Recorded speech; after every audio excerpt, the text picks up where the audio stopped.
Police जो आज encounter कर रही है, कल इनके साथ कोई खड़ा नहीं दिखाई देगा। ये उत्तर प्रदेश की पुलिस को बिगाड़ दिया है। उत्तर प्रदेश में लगातार घटनाएं हो रही हैं और ये घटनाएं जो हो रही हैं वो सरकार की नाकामी की वजह से हो रही हैं। सरकार अपनी नाकामी छिपाने के लिए इनकाउंटर कर रही है। इनकाउंटर, नई परिभाषा में हाफ इनकाउंटर और भी कई परिभाषाएं जो सरकार ने बनाई हैं। अगर इनकाउंटर से ही लॉ एंड ऑर्डर बेहतर हो रहा होता तो अभी उत्तर प्रदेश कई आंकड़ों में और प्रदेशों से अच्छा होता। जीरो टॉलरेंस का नारा देने वाले उन्हें खुद अपने आप पर सोचना चाहिए। ये एडमिनिस्ट्रेटिव फेलियर था, सरकार का फेलियर था कि जब वहां पर तय था, पुलिस की जानकारी में था, तो आखिरकार आपने शांतिपूर्ण ढंग से क्यों नहीं प्रोसेशन को ले जाने दिया या उस कार्यक्रम को संपन्न क्यों नहीं करा पाए। जो लोग एक शांतिपूर्ण तरीके से एक कस्बे, गांव का या आसपास के लोगों का कार्यक्रम शांतिपूर्ण से संपन्न नहीं करा पा रहे हैं, उनसे लॉ ऑर्डर की क्या उम्मीद करेंगे आप। और फिर ये इनकाउंटर, हाफ इनकाउंटर, ये डराने के लिए हैं। आप मुझसे ना नाम बताते ना कुछ बताते, तब भी मैं कह सकता था कि इनकाउंटर किसका किया इन्होंने। इनकाउंटर करना और नफरत को बढ़ावा देना, ये सरकार को नया तरीका मिल गया है काम करने का। ये अपनी सब नाकामी छिपा रहे हैं। याद कीजिए, उससे पहले दुनिया में कहीं ऐसा होता हो कि जब पहले इनकाउंटर पे सवाल उठाओ मंगेश पर, तो सरकार कहती है क्योंकि हमें बैलेंस करना है तो उसमें क्षत्रिय को भी मार दिया। तो ये कहां का लॉ एंड ऑर्डर है, कहां की ये व्यवस्था है जहां पर आप बैलेंस करने के लिए किसी की जान ले रहे हैं। और सरकार अपनी नाकामी छिपाने के लिए खासकर इस तरह के इनकाउंटर कर रही है।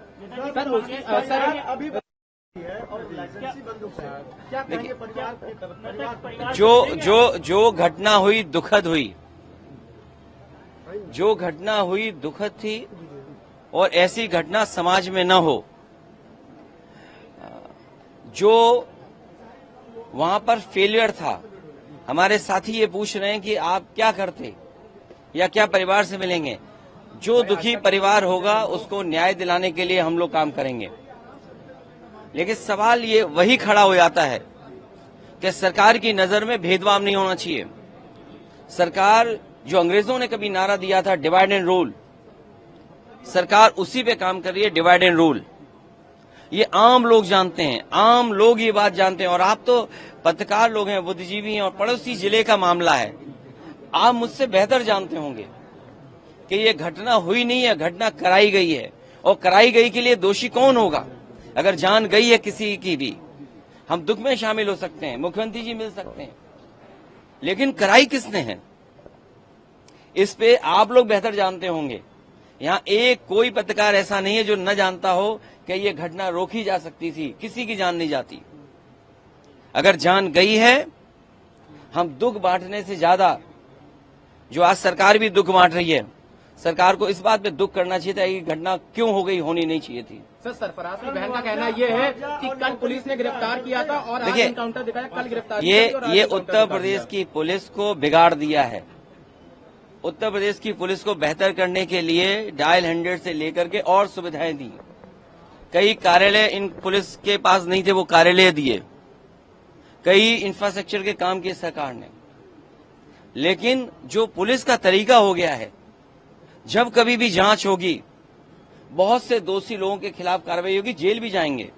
और आपको तो वो दिन भी याद होगा जिस समय अखबार में निकला था, इसी प्रदेश के, इसी सरकार के सबसे पहले डीजीपी, उन्होंने कहा कि ये पुलिस जो आज इनकाउंटर कर रही है, कल इनके साथ कोई खड़ा नहीं दिखाई देगा। जो इनकी सरकार के पहले डीजीपी हों, वो इन पर सवाल खड़ा कर रहे हों कि ये जितने भी इनकाउंटर हो रहे हैं, इनकाउंटर नहीं है, ये हत्या हो रही है। इसीलिए उन्होंने कहा कि जो लोग ये हत्याएं कर रहे हैं, एक दिन ऐसा आएगा जब इनके साथ कोई खड़ा नहीं होगा। और मुझे सुनने में यहां तक आया है, आप बेहतर बताना इस बात को, कि जिस व्यक्ति ने पहला वीडियो वायरल किया उस प्रोसेशन का, उस पत्रकार के हाथ या पैर में बहुत चोटें आई हैं। उसमें बीजेपी के लोगों ने उसे बहुत मारा है।